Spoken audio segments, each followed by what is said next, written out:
Program activated.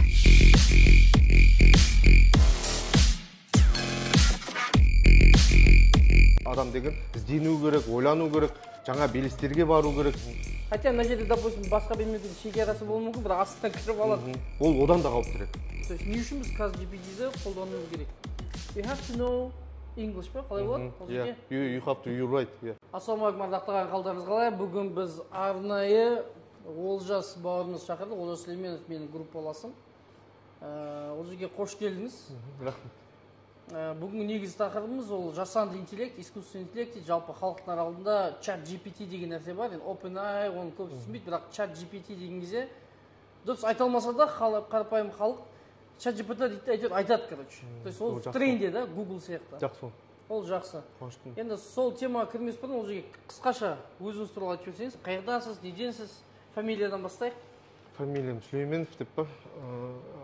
Біріншіден қуаныш рахмет осы шақырғандарыңызға. Өте қуаныштымын. Өстіп подкасттарыңыздың басында тұсаукесеріне қатысып жатқаным. Атым Олжас болады. Сүлейменов, осы Алматы облысынанмын. Негізгі мамандығым мұнай-газ. Қуаныш екеуміз Қазақ-Британ техникалық университетін бітірген болатынбыз. Әне, бұл подкасттың негізгі бір қолдаушылардың бірі ол Қазақ-Британ халықаралық мектебі, QBIS мектебі, Қаскелеңде орналасқан. Мамандығым бойынша мұнай-газ саласында істедім. 5,5 жылдай шетелде істедім, әрбір бірнеше мемлекеттерде. Кейіннен магистратура болашақ бағдарламасымен ақш-та, Техас штатында магистратура бітірдім, Texas A&M университетінде. Кейін сол мұнай-газ саласында да, мұнай-газдан ақырындап уже цифровизация, жаңағы IT дейді, аналитика сол жаққа қарай жүре бастадық та.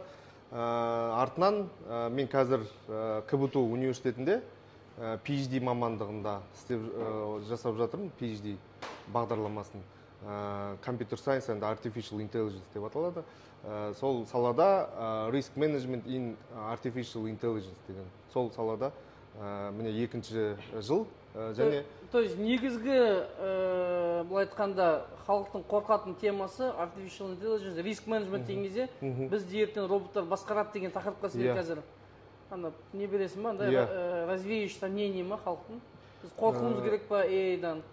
Шын мәнінде бұл деген өте өзекті сұрақ әрине. Бірақ мен өзімнің былайша айтқанда адами позициямда мен оны ойлаймын да, халықты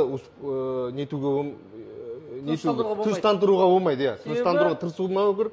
Бірақ ең бірінші себебі өйткені тыныштандырып тастасаң, халық кейбір бір маңызды нәрселерді жіберіп алуы мүмкін. Мүмкін жасанды интеллекттен де қауіптену дұрыс шығар. Мен де қазір нефтянкіден кетіп қалдым. Больше осы медиа, пиар, реклама, маркетинг саласына кеттім.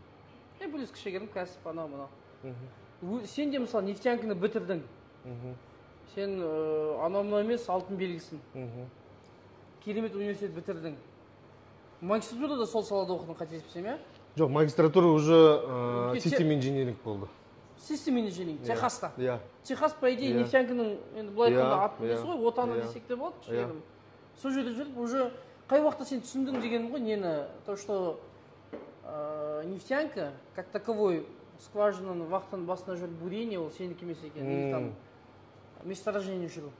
Жоқ, өзім шын көңілден айтайын, мұнай-газ өзіме жағатын шын мәнінде ше. Қазірге дейін мен мысалы мұнай-газдың кен орнына барып, бұрғылау несіне қондырысына шыққан кезде мен кәдімгідей бір шабыттанам. Өйткені мен бұрғылауда 5,5 жылдай жүрдім да, сол бұрғылаудың өзінде. Негізі өзім ұнайды. Бірақ бұл жерде мәселе ұнайды, ұнамайды, менікі емес болды да менің өзіме.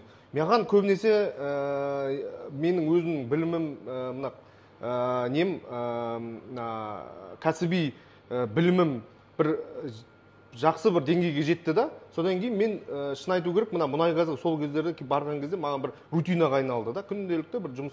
Мен одан бір қызықты бір жаңа челлендж алмадым. Мен сол үшін кеттім десем болады. Бірақ кеттім дегенде мен ең бірінші мұнай-газ саласынан кеткен жоқпын. Мен бірінші жаңағы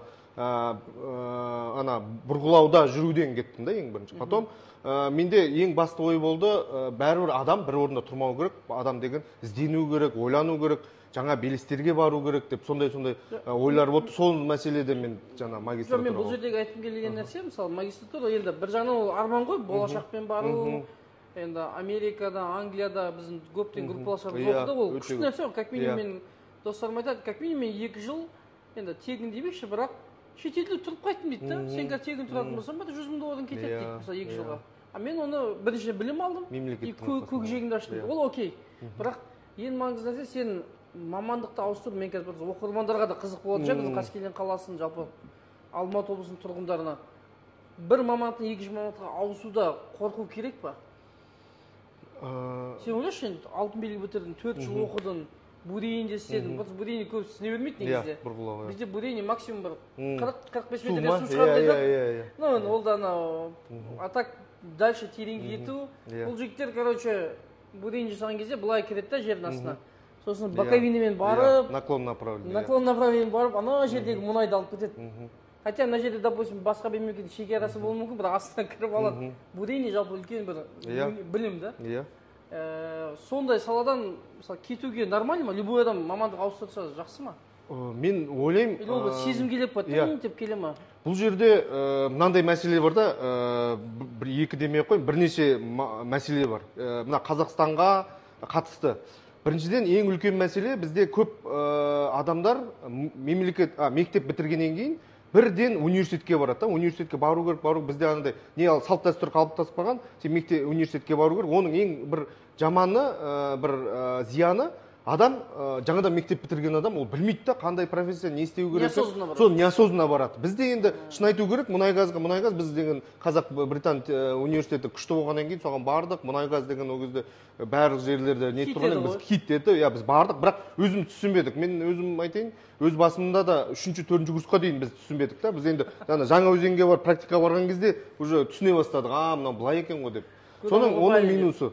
Ол сол жаңағы неге қатысты да, профессия ауыстырмауға қатысты сол бірінші мәселе, үлкен мәселе. Ол Қазақстан жаңағы салт дәстүрі да. Адамды алады да, сен сразу мына жаққа барасың, адам деген көп уақыт ол действительно жүруі мүмкін да, ол ойлауы мүмкін.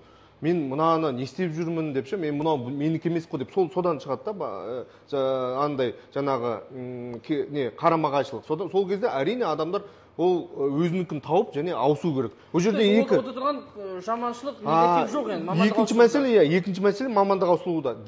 Тіпті сіздер деген өзіңіз сүйген мамандық, біліп тұрып та өзіңіз таза ниетіңізбен барған мамандығыңыз ертең мүмкін бір белгілі себептермен ол деген ол мамандығыңыз өзгеруі де мүмкін. Сол кезде сіз жоқ болып кетуі де мүмкін. Сол кезде сіз мәжбүр боласыз ауысуға. Сондай да екі мәселе бар бұл жерде. Сол үшін мен айтар едім, мамандық ауысу ол деген оңай шаруа емес. Барлық ойлану, кез келген адам ойланады, кез келген адам толғанады, бірақ тіптен ауыстырмау, тіптен ойланбау ол одан да қауіптірек.